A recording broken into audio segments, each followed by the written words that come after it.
गरुड़ पुराण की एक बहुत ही सुंदर घटना मैं आज आपको सुनाता हूँ। एक बार यमराज जंगल में जा रहे थे।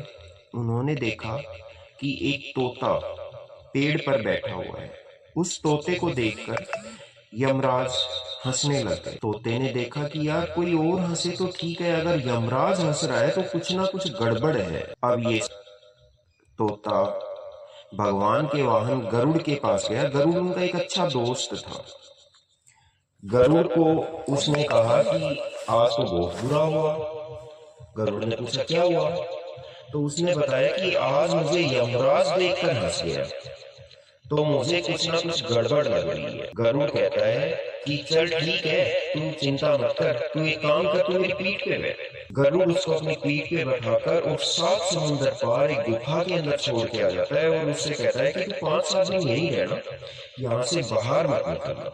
अब तोता सोचता है कि ठीक है यार, तू इतनी दूर आ गया, अब तेरे साथ कोई ऐसी दिक्कत नहीं है। अब गरुड़ सोचता है कि यार इसके बारे में तो मैं भगवान से क्या बात करूंगा, मैं सीधा गरुड़ से यमराज से ही मिल लेता हूँ। वो यमराज जी के पास जाते हैं और यमराज जी से कहते हैं कि यमराज जी, जो तोता कल आपने देखा था, जिसको देखकर आप हंसे थे, उसको छोड़ देना क्योंकि वो मेरा दोस्त है।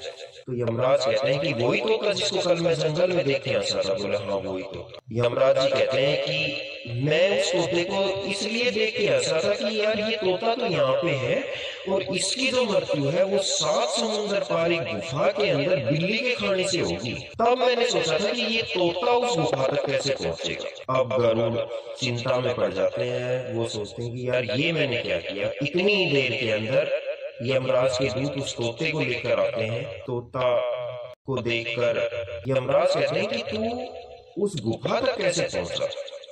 तब गरुड़ जी कहते हैं कि उस गुफा तक मैं इसे छोड़। तो कहावत है कि आप अच्छे कर्म करिए, जो विधि का विधान है, जो होना है। धन्यवाद।